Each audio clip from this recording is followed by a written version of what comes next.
ജീവിതം സാക്ഷിയുടെ എല്ലാ പ്രേക്ഷകർക്കും നമസ്കാരം. ജഡ്ജിംഗ് പാനലിനെ പരിചയപ്പെടുത്തുകയാണ്. ബഹുമാനപ്പെട്ട retired district judge Shri KR Jeenan, advocate member Shrimati V Maya, psychologist Shrimati Kala Shibu. എന്താ പറയണ്ടേ, ഇന്നത്തെ പരാതി കേട്ട് കഴിഞ്ഞപ്പോൾ പാനലിനും ഇവിടെ ഉള്ള ഞങ്ങൾക്ക് എല്ലാവർക്കും ആ പരാതിക്കാരിയെ കണ്ടു കഴിഞ്ഞപ്പോൾ മനസ്സിലോട്ട് വലിയ വിഷമമുണ്ട്.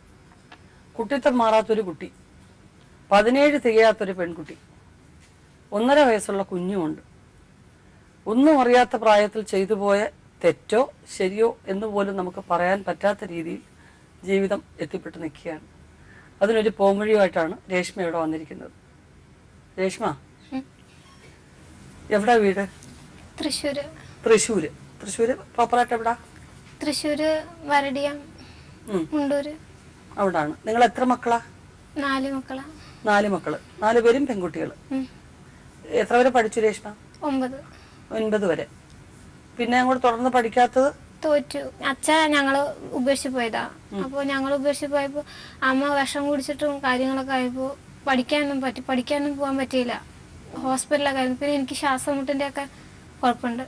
അപ്പൊ അത് കാരണം പോവാനൊന്നും പറ്റിയിരുന്നില്ല. പരീക്ഷ ഒന്നും എഴുതാനൊക്കെ പറ്റിയിരുന്നില്ല. അനിയത്തിമാരൊക്കെ പഠിക്കുന്നുണ്ടോ?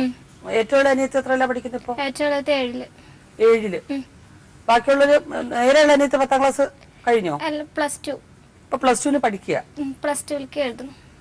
അവ എല്ലാരെയും പഠിപ്പിക്കുന്നുണ്ട് അമ്മ? അമ്മ ജോലി ചെയ്താ എല്ലാരെയും വളർത്തുന്നത്? അമ്മ കൂലിപ്പണിക്ക് പോകുന്നുണ്ട്. എങ്ങനെയാണ് രേഷ്മയ്ക്ക് ഈ പറഞ്ഞ അർജുൻ എന്ന് പറഞ്ഞ ആളുമായിട്ട് പരിചയം? എന്റെ വീടിന്റെ അടുത്ത് തന്നെയാണ്. പഠിത്തമൊക്കെ എങ്ങനെയുണ്ട്? 8 വരെ പഠിച്ചിട്ടുണ്ട്. 8 വരെ പഠിച്ചിട്ടുള്ളൂ. പിന്നെ അയാൾ പണിക്കൊക്കെ പോകുന്നുണ്ടോ? കൂലിപ്പണിക്ക് പോകുന്നു. അങ്ങനെ അടുത്ത വീട്ടിലെ ഒരു പരിചയക്കാരൻ എന്നുള്ള നിലയ്ക്കാണ് അടുപ്പമായത്. വീട്ടിലേക്ക് TV കാണാനൊക്കെ വന്നിരുന്നു. അങ്ങനെ പരിചയം.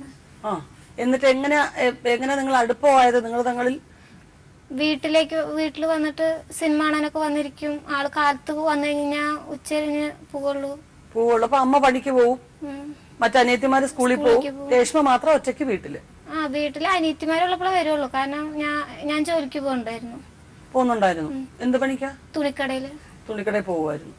അപ്പൊ എല്ലാരും ഉള്ളപ്പോഴാ വരുന്നത്. അപ്പൊ അയലുകാരൻ എന്നുള്ള രീതിക്ക് അടുപ്പമായി. പിന്നെ എപ്പോഴാണ് നിങ്ങൾ ഒരുമിച്ച് ജീവിക്കണമെന്നൊരു തോന്നല് വന്നേ? അത് വീട്ടിലറിഞ്ഞ എല്ലാരും പ്രശ്നങ്ങളൊക്കെ ആയപ്പോ ചേട്ടൻ പറഞ്ഞു, ഇപ്പൊ വരാൻ പറ്റുന്നുണ്ടെങ്കിൽ എന്റെ കൂടെ വരലാന്നുണ്ടെങ്കിൽ നീ വരണ്ടാന്ന് പറഞ്ഞു. എത്ര വയസ്സുണ്ട് അപ്പൊ? 16 വയസ്സ്. 16 വയസ്സ്. പോയിട്ട് നേരെ അങ്ങേരുടെ വീട്ടിലാ പോയെ? ആളുടെ വീട്ടിൽ പോയി. അടുത്ത് തന്നെയാണ്? അതെ, 2 വീടിന്റെ അപ്പുറം. 2 വീടിനപ്പുറം അങ്ങോട്ട് പോയി. അവിടെ അവരെല്ലാരും അച്ഛനും അമ്മയ്ക്കൊക്കെ ഇഷ്ടമായോ? അദ്ദേഹത്തിന്റെ അച്ഛനും അമ്മയ്ക്കൊക്കെ അപ്പൊന്നും പറഞ്ഞൊന്നുമില്ല. വീട്ടിലൊക്കെ കയറ്റി. അത് കഴിഞ്ഞ് കഴിഞ്ഞപ്പോ എന്റെ അച്ഛൻ അമ്മ വിളിച്ചു പറഞ്ഞു. അപ്പൊ എന്റെ അച്ഛൻ വന്നിട്ട് ഇടയ്ക്കൊക്കെ വരുവൊക്കെ അച്ഛൻ. വന്നിട്ട് അച്ഛൻ പോലീസ് സ്റ്റേഷനിൽ പോയി പരാതി കൊടുത്തു. അപ്പോഴേക്ക് ഞങ്ങൾ അറിഞ്ഞപ്പോ ചേട്ടന്റെ കൂട്ടുകാരന്റെ വീട്ടിലേക്ക് പോവാന്ന് പറഞ്ഞിട്ട് പോയി. കൂട്ടുകാരുടെ വീട്ടിൽ പോയൊന്നുമില്ല. ഞങ്ങൾ അവിടേക്ക് നടന്നങ്ങോട്ട് പോന്നു. അപ്പോഴേക്കും പോലീസ് സ്റ്റേഷനിൽ വിളിച്ചു. അർജുൻ വീട്ടിലെത്തണമെന്ന് പറഞ്ഞു. അപ്പൊ ആന്ന് പറഞ്ഞു. അത് കഴിഞ്ഞപ്പോ അപ്പൊ ഞങ്ങൾ പോയൊന്നുമില്ല. ഞങ്ങൾ കുറെ കഴിഞ്ഞപ്പോ വീട്ടിൽ വന്നപ്പോ പോലീസ് വണ്ടി വന്ന് ഞങ്ങളെ കൊണ്ടുപോയി. പോലീസ് വണ്ടി വന്ന് കൊണ്ടുപോയപ്പോ അവിടുന്ന് എൻ്റെ അച്ഛനോട് പറഞ്ഞു, പാപ്പന്മാരൊക്കെ പറഞ്ഞു, ഒത്തുതീർപ്പാക്കാം, അല്ലാണ്ട് ഇത് കോടതി കേസായിട്ട് കടന്ന് നടക്കാൻ പറ്റില്ല. എൻ്റെ അമ്മ പണിക്ക് പോയിട്ടാണ് കുടുംബം നോക്കണം, നിനക്ക് അറിഞ്ഞുകൂടെ എന്നൊക്കെ പറഞ്ഞു അച്ഛനോട്. അപ്പോൾ ഒന്ന് ഒത്തുതീർപ്പാക്കാന്നൊക്കെ പറഞ്ഞു. ഒത്തുതീർപ്പാക്കി ഇപ്പോൾ വീട്ടിലേക്ക് വന്നു. എൻ്റെ വീട്ടിലേക്കും ചേട്ടൻ്റെ വീട്ടിലേക്കും വിട്ടു. അത് കഴിഞ്ഞപ്പോൾ വീട്ടിൽ വന്നപ്പോൾ ചേട്ടൻ്റെ അച്ഛൻ എൻ്റെ വീട്ടിലേക്ക് വന്നു. എൻ്റെ അച്ഛൻ്റെ അടുത്ത് പറഞ്ഞു, അവളെ ഞങ്ങൾ കൊണ്ടുപോയിക്കൊണ്ട് കുഴപ്പമൊന്നും ഉണ്ടാവില്ല എന്ന് പറഞ്ഞു. അത് കഴിഞ്ഞിട്ട് അപ്പം അച്ഛൻ പറഞ്ഞു, 18 വയസ്സാവട്ടെ, അവനും വയസ്സായി ഇവൾക്കും വയസ്സായിട്ട് അന്നും ഈ സ്നേഹം നിലനിൽക്കുന്നുണ്ടെന്നുണ്ടെങ്കിൽ കെട്ടിച്ചു വിടാം. അല്ലാന്നുണ്ടെ ഇപ്പൊ നമുക്ക് എന്തെങ്കിലുമൊക്കെ ചെയ്തു വിടാം. അങ്ങനെ നിങ്ങൾക്ക് അത്ര ഉറപ്പില്ല എന്നുണ്ടെങ്കിൽ എന്ന് പറഞ്ഞു. അപ്പൊ അവര് പറഞ്ഞു, അവിടുത്തെ അച്ഛൻ പറഞ്ഞു, പറ്റില്ല, ഇപ്പൊ കൊണ്ടുപോവാണെങ്കിൽ കൊണ്ടുപോയാൽ മതി, അല്ലാന്നുണ്ടെങ്കിൽ പിന്നെ ഞങ്ങൾക്ക് വേണ്ട, ഞങ്ങൾക്ക് അതിന്റെ ആവശ്യമില്ല എന്നൊക്കെ പറഞ്ഞു. അപ്പോൾ അവര് പറഞ്ഞു, എന്നാ കൊണ്ടുപോന്നൊക്കെ കുറെ പറഞ്ഞു, പറ്റില്ല എന്നൊക്കെ പറഞ്ഞു. അപ്പോൾ ചേട്ടനൊക്കെ പറഞ്ഞു, ശരിയാവില്ല, അവളെ കൊണ്ടുപോകും ഞാനൊക്കെ പറഞ്ഞു. അപ്പൊ അങ്ങനെ ചേട്ടൻ എന്നെ കൊണ്ടുപോയി. അവര് കൊണ്ടുപോയി കുറെ നാളൊന്നും വലിയ കുഴപ്പമൊന്നും ഉണ്ടായിരുന്നില്ല. പിന്നെ അവിടെ ഭയങ്കര പ്രശ്നങ്ങളൊക്കെ ആയി. അവിടെ അമ്മയ്ക്ക് തൊട്ടനും പിടിച്ചതിനൊക്കെ കുറ്റങ്ങൾ ഓരോന്ന് കണ്ടുപിടിക്കും. അതുപോലെ അച്ഛൻ ഉണ്ണീനെ ഗർഭിണിയായിരുന്നു പ്രസവിച്ചപ്പോ ചേട്ടന്റെ വീട്ടിലേക്ക് കൊണ്ടുപോയപ്പോ അച്ഛൻ ഭയങ്കര ഉപദ്രവം. അച്ഛൻ ഓരോന്ന് പറഞ്ഞിട്ട് തല്ലും വഴക്കൊക്കെ ചെയ്യും. എൻ്റെ അച്ഛൻ ഞങ്ങളെ ഇട്ട് പോയില്ലേ, നീ ഇനി അങ്ങനെയാവും എന്നൊക്കെ പറഞ്ഞിട്ട് അങ്ങനെ പറഞ്ഞിട്ട് എന്നെ ഭയങ്കര തല്ലലൊക്കെ ആയിരുന്നു. അപ്പൊ ഞാൻ തല്ലിയപ്പോ ഞാൻ പരാതി കൊടുത്തു പോലീസ് സ്റ്റേഷനിൽ. ഞങ്ങളുടെ അടുത്ത പോലീസ് സ്റ്റേഷനിൽ പരാതി കൊടുത്തു. അപ്പൊ അവിടെ ഒരു ദിവസം അവര് കൊണ്ടുപോയി പിടിച്ചിട്ടു. പിറ്റേ ദിവസം അവര് പറഞ്ഞു അച്ഛനല്ല കുടിച്ചിട്ടല്ലേ കുഴപ്പമില്ല എന്നൊക്കെ പറഞ്ഞു. അപ്പൊ അമ്മായിമ്മ എൻ്റെ കൂടെ തന്നെ ആയിരുന്നു. അമ്മായിമ്മ പറഞ്ഞു ഇനി എന്തെങ്കിലുമൊക്കെ ഉണ്ടായി കഴിഞ്ഞാൽ എന്താ ചെയ്യാ, ഞങ്ങക്ക് സഹി കെട്ടു, എല്ലാവരും അടിക്കും, ഉപദ്രവിക്കും, ക്ലാവിനൊക്കെ അച്ഛൻ ഭയങ്കര ഉപദ്രവമാണ്. ആരും പെങ്ങന്മാരെയൊക്കെ അടിക്കുമായിരുന്നു, ചേട്ടൻ്റെ പെങ്ങളനെയൊക്കെ. അപ്പോൾ അച്ചേട്ടൻ പറഞ്ഞാലും അച്ഛൻ നിൽക്കില്ല. അതായത് ചേട്ടൻ പറയില്ല, പേടിയാണ് അച്ഛന്. പോലീസുകാർ പറഞ്ഞു ക്ലാവിനെ ഇനി ഉപദ്രവിക്കാനും നിൽക്കരുത്, എൻ്റെ മോനെ ഉപദ്രവിക്കാനും നിൽക്കരുത്, അവൾക്ക് നീ കുടിക്കുമ്പോൾ എന്തിനാ കുട്ടികളെ എടുക്കണത് എന്നൊക്കെ പറഞ്ഞു. കുട്ടികളെ എടുത്താൽ എൻ്റെ കയ്യിൽ നിന്ന് പോവില്ല സാറേ എന്നൊക്കെ അച്ഛൻ പറഞ്ഞു. കുട്ടീനെ നീ കുടിച്ചിട്ട് എടുക്കണ്ടെന്ന് പറഞ്ഞു. ഞാൻ പറഞ്ഞു അച്ഛൻ ഇങ്ങനെയൊക്കെ പറയണ്ടല്ലോ, ഇനി ക്രാവിനെ എന്നെ കൊടുക്കാൻ തന്നെ തോന്നുന്നില്ല, അച്ഛൻ ഇനി ഉപദ്രവിക്കുന്നൊക്കെയാണ് ഇപ്പോൾ വന്ന് പറയണെന്നൊക്കെ പറഞ്ഞു. അപ്പോൾ അവർ പറഞ്ഞു എന്നാൽ അച്ഛനെ കൊടുക്കണ്ടാവും പറഞ്ഞു. അപ്പോൾ അങ്ങനെ കൊടുക്കാറ്. പിന്നെ എന്നോട് മിണ്ടാറൊന്നുമില്ല അച്ഛൻ എൻ്റെ കാര്യത്തിൽ. അല്ലെങ്കിൽ പിന്നെ ഞാൻ ചേട്ടൻ തല്ലിവിടുമ്പോൾ അച്ഛനെ അച്ഛൻ ചേട്ടനോട് ചീത്ത പറയാറൊക്കെ ഉണ്ട്. പിന്നെ പിന്നെ എന്നോടൊന്നും മിണ്ടൂല്ല, ഉണ്ണിനെ എടുക്കൂല, ഞങ്ങളുടെ കാര്യത്തിട്ടൊന്നും ഇടപെടാറില്ല. അവിടുന്ന് പിന്നെ ഞാനും ചേട്ടൻ്റെ അനിയത്തി വീട്ടിലുണ്ട്. അവൾ 10ാം ക്ലാസ് തോറ്റിട്ട് വീട്ടിലിരിക്കണം. അപ്പോൾ അവളും ഞാനായിട്ട് ചെറിയ വഴക്കുണ്ടാകുമ്പോൾ അമ്മായിമ്മ തേച്ചു പിടിച്ചിട്ട് എന്നോട് മിണ്ടില്ല. ചേട്ടൻ്റെ അടുത്തൊന്ന് പരാതി പറഞ്ഞു ചേട്ടൻ അടിക്കലും പിടിക്കലൊക്കെയാണ്. അപ്പോൾ അവള് ചെറിയ പ്രശ്നങ്ങൾക്ക് അവള് വയലന്റ് ആവും. അവൾക്കും ചേട്ടനോട് വലിയ താല്പര്യമൊന്നുമില്ല. ചേട്ടൻ വീട്ടിൽ വരും, ചേട്ടൻ ഭയങ്കര ഉപദ്രവമാണ്. അവളേനും ചീത്തയൊക്കെ പറയും കണ്ടമാനം. എൻ്റെ ഒപ്പം ഇരുന്ന് കഴിഞ്ഞാലൊക്കെ ചീത്ത പറയും. അപ്പോൾ ചേട്ടനോട് അവള് പറഞ്ഞു, അവളും അമ്മയും കൂടി ചേട്ടൻ്റെ അടുത്ത് ചെന്ന് പറഞ്ഞു ഇങ്ങനെ പ്രശ്നമുണ്ട്, അവളെന്നെ ചീത്ത പറയലൊക്കെയാണെന്നൊക്കെ പറഞ്ഞു. അപ്പോൾ ചേട്ടൻ എൻ്റെ അടുത്ത് പറഞ്ഞു നീ നിന്റെ വീട്ടിൽ പോക്കോന്നു. അപ്പോൾ എന്താ സംഭവം ചോദിച്ചു. അവളെന്നെ ഉപദ്രവിക്കാനും ചീത്ത പറയാനും നീ ആരാന്നൊക്കെ പറഞ്ഞു. ഞാൻ പറഞ്ഞു കാര്യമല്ലേ പറയണത് ചേട്ടാ, കാര്യം പറയണോണ്ട് ഇപ്പോൾ എന്താന്ന് വെച്ചു. നീ ശരിയല്ല, നീ നിന്റെ വീട്ടിലേക്ക് പൊക്കോ, നീ നന്നായിട്ട് വന്നാൽ മതി എന്ന് പറഞ്ഞു. അപ്പം ഞാൻ പറഞ്ഞു എൻ്റെ വീട്ടിലേക്ക് എൻ്റെ വീട്ടിൽ നിന്ന് അത് പറഞ്ഞിട്ടല്ലല്ലോ കൊണ്ടുവന്നത്, എന്നെ നോക്കാന്നുണ്ടല്ലോ കൊണ്ടുവന്നൊക്കെ പറഞ്ഞു. അത് കഴിഞ്ഞ് എൻ്റെ അമ്മയുടെ അടുത്ത് ചെന്നിട്ട് പറഞ്ഞു എനിക്കിനി അവളെന്നെ വേണ്ട, അവിടെ ഇട്ട് ഞാൻ അവളെന്നെ തല്ലിക്കൊല്ലും, അല്ല അവളെന്നെ വേഗം കൊണ്ടുപോകുന്നു. അപ്പം അമ്മ പറഞ്ഞു നീ അവളെന്നെ തല്ലാനും കൊല്ലാനും നിൽക്കണ്ട, വേണ്ടെന്നുണ്ടെങ്കിൽ നീ വീട്ടിൽ കൊണ്ടാക്കിക്കോ ക്ലാവിനി, നീ അവളെന്നെ തല്ലാനും നിൽക്കണ്ട. അങ്ങനെ വീട്ടിൽ കൊണ്ടാക്കിയതാ. 4 മാസത്തോളായി. പിന്നെ വരുവോ വിളിക്കൊന്നും ചെയ്തില്ല? ഇടയ്ക്ക് വരാറൊക്കെ ഉണ്ടായിരുന്നു, ഉണ്ണിനെടുക്കാറൊക്കെ ഉണ്ടായിരുന്നു. പിന്നെ വരാറില്ല. പണിക്ക് പോയിട്ട് വല്ല പൈസയൊക്കെ കൊണ്ടുവന്ന് തരുമോ? ഇല്ല. ഒന്നുമില്ല. ഇത്ര കാര്യമേ ഉള്ളൂ? വേറെ കാര്യമായിട്ട് അദ്ദേഹത്തിന് ദേഷ്യം വരാൻ വേറെ വല്ല കാരണമുണ്ടോ? ഇല്ല, ആളുടെ കൂട്ടുകാരൻ എന്നോട് വിളിക്കുകയാണെന്ന് പറഞ്ഞിട്ട്, ചേട്ടനുണ്ടെന്ന് പറഞ്ഞിട്ട് വിളിക്കാറുണ്ടായിരുന്നു. അപ്പോൾ ഞാൻ ചോദിക്കും എന്താ ഏട്ടൻ പറയണമെന്നൊക്കെ ചോദിക്കുമ്പോൾ അവന് ശരിയാവില്ലടി, അവൻ വേണ്ടെന്നെ പറയണേ. അപ്പോൾ അവരോട് പറയും നീ ശരിയാക്കാൻ നോക്കുക, അല്ല ചേട്ടനോട് പറയും ചേട്ടാ പരമാവധി, ഉണ്ണി ഭയങ്കര കരച്ചിലൊക്കെയാണ്, ചേട്ടൻ അച്ഛൻ എപ്പോഴും വിളിക്കുന്നുണ്ടെന്നൊക്കെ പറയും. അപ്പോൾ അവൻ ശരിയാവില്ലടി, അവൻ വരുന്നു, അവൻ വേണ്ടെന്ന് തന്നെ പറയണേ, അവന് വേറൊരു ലൈനുണ്ടെന്നൊക്കെ അവൻ പറയണ ഇപ്പോൾ എന്ന് പറഞ്ഞു. ഞാൻ പറഞ്ഞു എനിക്കറിയില്ല ചേട്ടനോട് പരമാവധി പറയുമെന്ന് പറഞ്ഞു. അതൊക്കെ നമ്മൾ ശരിയാക്കാമെന്ന് പറഞ്ഞു. അപ്പോൾ ആ ചേട്ടൻ പറഞ്ഞു ശരിയാക്കാമെന്ന് പറഞ്ഞു. ആള് പിന്നെ നിന്റെ കെട്ടിയവൻ ഇവിടെ ഉണ്ട്, ഞാനൊരു കാര്യം ചോദിച്ചാൽ നീ തെറ്റൊന്നും പറയുന്നു, തെറ്റൊന്നും വിചാരിക്കരുന്നു. അങ്ങനെ ആള് ലൈംഗികമായിട്ടുള്ള ബന്ധത്തെ കുറിച്ച് ആളുകൾ ചോദിക്കുന്നത്, അത് എൻ്റെ തെറ്റ് സമയത്ത് എൻ്റെ തെറ്റായിട്ട് ഞാൻ ആള് ചോദിക്കണതിനൊക്കെ ഞാൻ മറുപടി കൊടുത്തായിരുന്നു. അയാള് ഭർത്താവ് അവിടെ ഉണ്ടെന്നുള്ളത് കുട്ടിക്ക് അറിയായിരുന്നോ? ആള് പറഞ്ഞു, അയാള് പറഞ്ഞു അവിടെ ഉണ്ടെന്നുള്ളത്. എന്നാലും തെറ്റല്ലേ മോളെ, അത് വലിയ തെറ്റല്ലേ? അത് തെറ്റാണ്. നമുക്ക് എത്ര പരിചയമുള്ള ഒരാളായിക്കോട്ടെ, അടുപ്പമുള്ള ഒരാൾ ഇങ്ങനെയുള്ള വർത്താനമാണോ പറയുന്നത്? ആള് ഇതുവരെ എന്നോട് സംസാരിച്ചിട്ടില്ല ഇതേപോലെ ഒന്നും. ആള് എൻ്റെ സംസാരിക്കാൻ ഭർത്താവിന്റെ അസാന്നിധ്യത്തിൽ വേറൊരാള് നമ്മളോട് മോശമായിട്ട് പെരുമാറുക എന്ന് പറഞ്ഞാൽ ആദ്യത്തെ വാക്കിൽ തന്നെ നമ്മൾ അതിനെ പാഠം പഠിപ്പിക്കണം. അല്ലാതെ അയാൾ പറഞ്ഞതിന് നമ്മൾ എങ്ങനെ മറുപടി പറയും? ഇങ്ങനെയുള്ള കാര്യങ്ങൾ ആരെങ്കിലും ചോദിക്കുവോ? അപ്പൊ തന്നെ അയാൾ വൃത്തിയായിട്ട ആളാണെന്ന് മനസ്സിലായില്ലേ നമുക്ക്? അതേ ഒരു മനഃപൂർവ്വം ഒരു ട്രാപ്പില് കുട്ടിയുടെ പേരിൽ ഒരു മോശം വരണമെന്ന് വിചാരിച്ച് തന്നെ ചെയ്തിരിക്കുകയാണത്. അത് വെച്ചിട്ട് അയാൾക്ക് വേറൊന്നും ചെയ്യാൻ പറ്റില്ല. പക്ഷെ ഈ പിന്നെ നിങ്ങളുടെ ഭർത്താവ് അവിടെ ഉണ്ടായിരുന്നു എന്നുള്ളത് ശരിയാണോ? അറിയില്ല. ആളെന്നിട്ട് എന്റെ അടുത്ത് വന്നിട്ട് ഈ റെക്കോർഡ് എന്റെ അടുത്ത് കേൾപ്പിച്ചു. ഞാൻ പറഞ്ഞു സോറി ചേട്ടാ, തെറ്റാണെന്നുണ്ടെങ്കിൽ ആളുടെ കാലും കൈയൊക്കെ ഞാൻ പിടിച്ചു. ഞാൻ കുറെ പറഞ്ഞു. അയാൾ കേൾപ്പിച്ചോ? ഏട്ടൻ കേൾപ്പിച്ചു. അയാൾ അകത്ത് പോവും.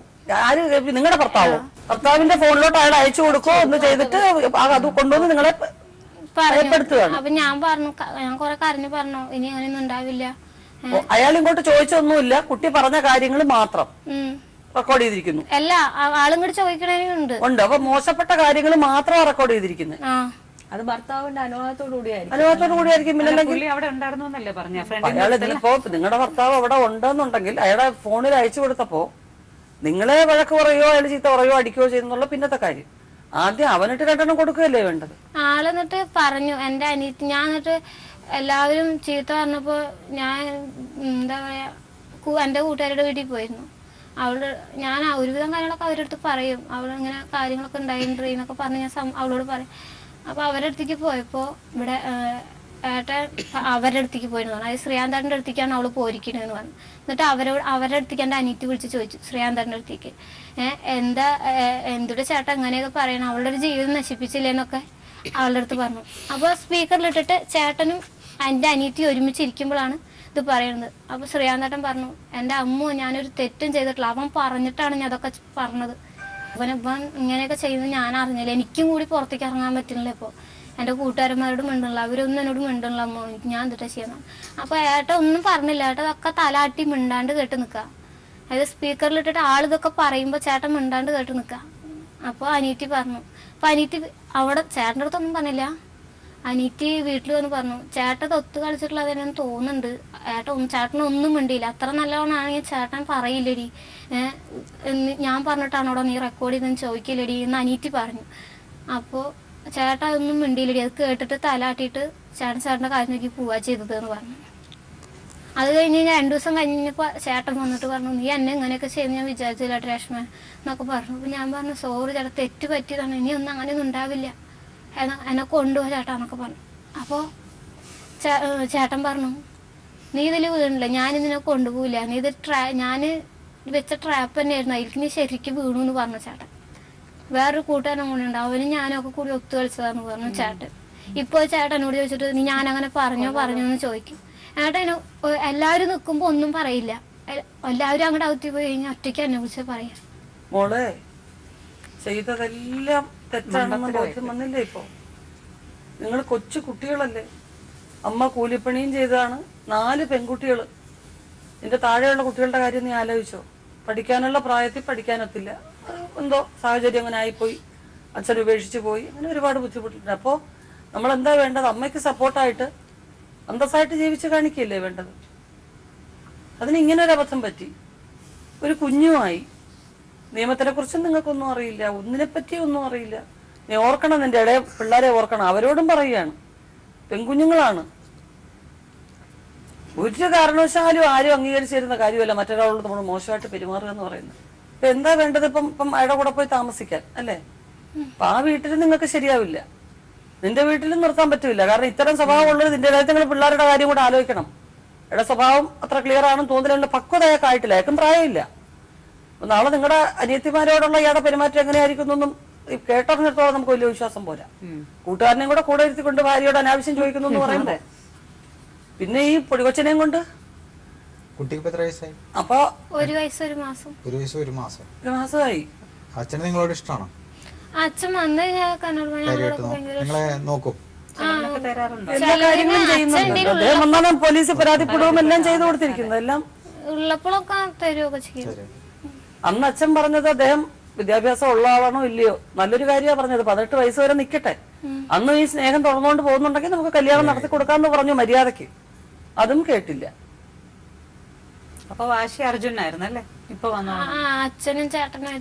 അർജുന്റെ അച്ഛനും. പക്ഷെ അർജുന്റെ അച്ഛൻ പിന്നെ ഞങ്ങളോട് ഇഷ്ടക്കേട് കാണിച്ചു. ഇല്ല, അയാൾക്ക് ഈ കുട്ടിയോടൊന്നല്ലേ സാർ, ആ വീട്ടിൽ എല്ലാരും അയാളെ മദ്യപിച്ച് വന്ന് അടിക്കുകയും ഉപദ്രവിക്കുകയും അനാവശ്യം പറയുകയൊക്കെ ചെയ്യുന്നുണ്ട്. ഈ കുട്ടി എന്നുള്ളതല്ല. ഇവര് പണ്ടേ പരിചയക്കാരും അങ്ങോട്ടും ഇങ്ങോട്ടും പോക്കും വരവൊക്കെ ഉള്ള ആളുകളാ. അർജുന എന്തുവായിരുന്നു ജോലി മോളെ? കൂലിപ്പണിക്ക്. വിവാഹത്തിന് ശേഷം ജോലിക്ക് പോയിരുന്നോ രേഷ്മ? ഞാൻ ഇല്ല, എന്നോട് പോണ്ടാവാറ്. എല്ലാത്തിനും കൂടെ സമയം തികയണ്ടേ? അതിനിടയ്ക്ക് 18 വയസ്സാവുന്നതിന് മുമ്പ് കുഞ്ഞുമായി എല്ലാം ആയി. കുഞ്ഞിനൊരു വയസ്സുമായി. എന്താ മോക്ക് വേണ്ടത്? തിരിച്ചാടോ കൂടെ പോയി താമസിക്കണം, അതാണോ വേണ്ടത്? ആ വീട്ടിൽ താമസിക്കണോ വേറൊരു വീട് വാടക എടുത്ത് താമസിക്കണം? വേറെ എടുക്കണാണ് നല്ലത്. അപ്പൊ എല്ലാവരോടുള്ള സൗഹൃദം അങ്ങനെ പോയി നിൽക്കില്ലേ? ഉണ്ടാവും. പക്ഷെ അയാൾ ഈ പറഞ്ഞതുപോലെയുള്ള കൂട്ടുകാരും കാര്യങ്ങളൊക്കെ ഉള്ളതാണെങ്കിൽ കുട്ടിക്ക് വിശ്വാസം ഉണ്ടോ അയാള് മര്യാദക്ക് കൊണ്ടുപോകുന്നു? ആളുടെ കൂട്ടുകെട്ട് കുറയ്ക്കണം, അതാണ് മെയിൻ. സാധാരണ കൂട്ടുകിട്ടുമല്ല, ചതിയനാണ് ആള്. അതിന് കാലത്ത് പോയി കഴിഞ്ഞ് അല്ല പണി വിട്ട് പോയി കഴിഞ്ഞ് ആള് 9 മണി 10 മണി 11 മണി കഴിയാണ്ട് ആള് വരില്ല. അത് ഈ ശ്രീകാന്ത് എന്ന് പറഞ്ഞിട്ടുള്ള ഒരു സുഹൃത്തിന്റെ കാര്യം പറഞ്ഞില്ലേ, അയാളെ നേരത്തെ കണ്ടിട്ടുണ്ടോ ഈ അർജുന്റെ കൂടെ? ആഡിന്റെ ക്ലോസ് ഫ്രണ്ട്. അത് രേഷ്മയ്ക്ക് ആങ്ങളെ പോലെ ആയിരുന്നു. ആങ്ങളെ പോലെ ഒരാൾ പെട്ടെന്ന് ഇങ്ങനെയൊക്കെ സംസാരിക്കുമ്പോ ചോദിക്കണ്ടേ എന്താ ചേട്ടാ ഇങ്ങനെയൊക്കെ സംസാരിക്കും? ഞാൻ ചോദിച്ചു. അപ്പൊ നിന്റെ കെട്ടിയും പറഞ്ഞിട്ടാണെന്ന് ആള്. എന്നിട്ട് റിപ്ലൈ പറഞ്ഞോ? എന്നിട്ട് മറുപടി പറഞ്ഞോ രേഷ്മ? ഞാന് കെട്ടിയോൻ പറഞ്ഞിട്ടാന്ന് പറഞ്ഞിട്ട് രേഷ്മ ഇങ്ങനെ ഇത്തരം ചോദ്യങ്ങൾക്ക് മറുപടി കൊടുത്തോണ്ടിരുന്നോ? കെട്ടിയോ പറഞ്ഞിട്ടാന്ന് പറഞ്ഞാണോ ചോദിക്കുന്നത്? നിന്റെ കെട്ടിയോ ഇവിടെ ഉണ്ടെന്ന് പറഞ്ഞു. അങ്ങനെയാണ് പറയുന്നത്. നിന്റെ കെട്ടിയോ പറഞ്ഞ ചോദിക്കുന്ന ചോദ്യങ്ങൾക്ക് അവനെ കുറെ സംശയങ്ങൾ ഉണ്ടെന്നൊക്കെ പറഞ്ഞു. ഓ, ഹസ്ബൻഡിനുള്ള സംശയം ചോദിക്കുന്നത് സുഹൃത്താണ്. അർജുനന്റെ നിർദ്ദേശപ്രകാരമാണ് എന്നാണ് പറയുന്നത്. ശ്രീകാന്ത് ഇങ്ങനെ വിളിച്ചതായിട്ട്. പക്ഷെ അർജുൻ സമ്മതിക്കുന്നുണ്ടല്ലോ അങ്ങനെയാണെന്നുള്ളത്. അങ്ങനെയാണെന്നുള്ള എന്നോട് ട്രാപ്പിൽപ്പെടുത്തിയതാന്ന് പറഞ്ഞത്. അങ്ങനെ പറഞ്ഞു. പിന്നെ ശ്രീകാന്ത് അല്ല ഒരു മോശ സ്വഭാവമുള്ള ആള്, അർജുൻ തന്നെ. പിന്നെ പാപ്പനൊക്കെ ചോദിച്ചപ്പോ പറഞ്ഞത് അവളുടെ നിലനിൽപ്പിന് വേണ്ടി പറയണതാണെന്നൊക്കെ പറഞ്ഞു. അത് റെക്കോർഡ് ചെയ്തിട്ടുണ്ടല്ലോ. ഭാഗങ്ങളൊന്നുമില്ല. ഇവിടുന്ന് ആ ചേട്ടൻ പൊട്ട സംസാരങ്ങൾ സംസാരിക്കുന്നത് തൊട്ടേ ഉള്ളൂ. ഇയാള് ഒറ്റയ്ക്ക്. അപ്പം നിങ്ങളുടെ വീടിന്റെ ഈ 2 വീടിന്റെയും ആ പരിസരത്ത് ഒരു വീട് വാടകയ്ക്ക് എടുക്കുന്നതായിരിക്കും നല്ലത്. കുറച്ച് ദൂരെയൊക്കെ പോയാൽ നിങ്ങൾക്ക് അത്യാവശ്യം വിൽക്കും അതിനൊക്കെ. അതിനെ കൊണ്ട് വീട്ടിലോട്ട് ഓടി വരാനെങ്കിലും ഉള്ളൊരു സാഹചര്യം വേണ്ടേ? എന്താ വേണ്ട മോള് പറ, എന്താ ചെയ്യണ്ടേ? വീടിന്റെ അടുത്ത് ഇയാളെ വിശ്വസിക്കാമോ? വിശ്വസിക്കാം. ഫസ്റ്റ് ഒരു റിലേഷൻ എന്ന് പറയുമ്പോഴേ, ഒരു ബന്ധം എന്ന് പറയുമ്പോ ഏത് ബന്ധമാണെങ്കിലും സ്നേഹത്തിനേക്കാളും മേലെ നിൽക്കണം വിശ്വാസം. ഈ ഒരു ഭർത്താവിനെ വിശ്വസിക്കാമോ? പിന്നീട് ശരിയാവെന്ന് വിചാരിക്കുന്നു. മോൻ എപ്പോഴും അച്ഛ അച്ഛ അച്ഛന്ന് പറഞ്ഞിട്ട് വിളിച്ചുകൊണ്ട് നടക്കാം. എൻ്റെ ഒരു പേഴ്സ് ഉണ്ടായിരുന്നു, അതിൽ ഫോട്ടോ ഉണ്ടായിരുന്നു ചേട്ടൻ്റെ. അതൊക്കെ ആ പേഴ്സ് അവിടെയൊക്കെ തപ്പുമായിരുന്നു. നിങ്ങളുടെ അനിയത്തിമാരോടൊക്കെ മര്യാദക്കാണോ പെരുമാറുന്നത്? ഒരനിയത്തിയോട് അഭിമുഖമായിട്ട് പെരുമാറിയപ്പോ അത് ഞങ്ങൾ അറിഞ്ഞു. എൻ്റെ അനിയത്തി ചേട്ടൻ്റെ അനിയത്തിയുടെ ക്ലോസ് ഫ്രണ്ടാണ്. അപ്പോൾ ഇവിടെ അല്ലാതെ എൻ്റെ നാത്തുവിനോട് പറയും. അവൾക്ക് അപ്പളത്തുള്ള ദേഷ്യം എന്നുള്ള എന്നോട് ഭയങ്കര ഇഷ്ടമാണ് അവൾക്ക്. അപ്പൊ അവള് നാത്തുന് അപ്പളത്തെ ആ ദേഷ്യത്തിന് എന്തെങ്കിലും പറയുന്നല്ലാതെ എന്നെ ഭയങ്കര ഇഷ്ടമാണ്. എന്നെ വലിയ കാര്യമാണ്. അവൾ എന്നോട് പറഞ്ഞു, ചേച്ചി ചേട്ടൻ അവളോട് അപമര്യാദ പെരുമാറെന്ന് പറയുന്നുണ്ട്. പിന്നെ ഒരു പ്രാവശ്യം കുടിച്ചിട്ട് എന്തോ ഉണ്ടായി എന്നൊക്കെ പറയണ്. ഇവള് ചേട്ടന്റെ ചെകിടത്തടിച്ചു എന്നൊക്കെ പറയുന്നുണ്ട് എന്നൊക്കെ പറഞ്ഞു. അപ്പൊ ഞാൻ എന്നിട്ട് അതൊന്നും ഉണ്ടാവില്ലടി, ചേട്ടൻ അങ്ങനെയൊന്നും ഉണ്ടാവില്ല. ചേച്ചി ആരോടെ പറയണേന്ന് ചോദിച്ചു എന്നോട്. അപ്പോൾ ഞാൻ പറഞ്ഞു നിനക്ക് എന്താ അത്ര ഉറപ്പെന്ന് ചോദിച്ചു. ചേച്ചി മിണ്ടാണ്ടിരിക്കും, ചേച്ചി വിഷയം വിട്, മര്യാദക്ക് ചേട്ടനെ നോക്കാൻ നോക്കുന്നു പറഞ്ഞു. അനിയത്തിയോട് പോയി ചോദിച്ചോ?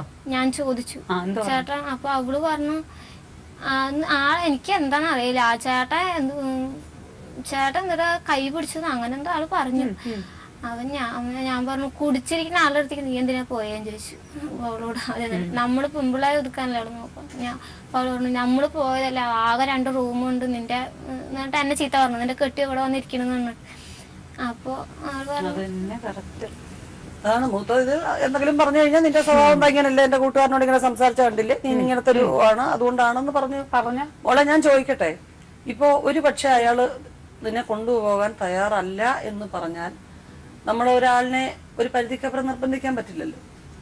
അപ്പം നല്ല രീതിയിൽ മര്യാദയ്ക്ക് സ്നേഹമായിട്ട് നിന്നെ കൊണ്ടുപോകാം എന്ന് അയാൾ പറഞ്ഞെങ്കിൽ മാത്രമേ കൂടെ അയക്കൂ. അയാളെ വിളിച്ച് നമുക്ക് സംസാരിച്ച് നോക്കാം കേട്ടോ.